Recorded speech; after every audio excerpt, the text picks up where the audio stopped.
नमस्कार, मी संस्कृती आणि आपण पाहत आहात नवा मराठा।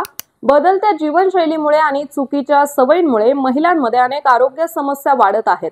याच गंभीर समस्यांपैकी एक म्हणजे एंडोमेट्रियोसिस। पूर्वी 40 आणि 50च्या महिलांमध्ये आढळणारी ही समस्या आता तरुण वयातल्या मुलींमध्येही मोठ्या प्रमाणात दिसून येत आहे। गर्भाशयाच्या अस्तरातील पेशी गर्भाशयाव्यतिरिक्त इतरत्र वाढू लागल्याने एंडोमेट्रियोसिसची समस्या उद्भवते। यामुळे महिलांना असह्य वेदना आणि वंध्यत्वासारख्या समस्यांना सामोरे जावे लागते। वेळीच निदान आणि योग्य उपचार घेतल्यास या त्रासातून आराम मिळू शकतो, असे स्त्रीरोग तज्ञांचे म्हणणे आहे। तसेच या आजाराची अनेक लक्षणे आहेत। यामध्ये ओटीपोटात असह्य वेदना होणे, मासिक पाळीच्या वेळी जास्त रक्तस्राव होणे, लैंगिक संबंधांच्या वेळी वेदना जाणवणे, मलविसर्जनाच्या वेळी त्रास होणे, तसेच वंध्यत्व येणे ही एंडोमेट्रियोसिसची प्रमुख लक्षणे आहेत।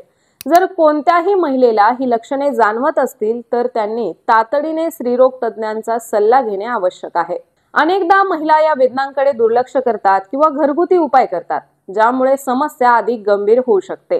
एंडोमेट्रियोसिसच्या उपचारासाठी अनेक पर्याय उपलब्ध आहेत। रुग्णाची शारीरिक स्थिती आणि आजाराची तीव्रता यानुसार उपचाराची पद्धत ठरवली जाते। वेदनाशामक औषधे, हार्मोनल थेरपी आणि शस्त्रक्रिया हे उपचाराचे प्रमुख मार्ग आहेत। वेळीच निदान झाल्यास आणि योग्य उपचार घेतल्यास या आजारावर नियंत्रण मिळवता येते आणि महिलांचे आरोग्य सुधारता येते। त्यामुळे कोणतीही लक्षणे आढळल्यास त्वरित डॉक्टरांचा सल्ला घेणे महत्त्वाचे आहे। तर अशाच माहितीपूर्ण बातम्यांसाठी चॅनलला सबस्क्राइब नक्की करा।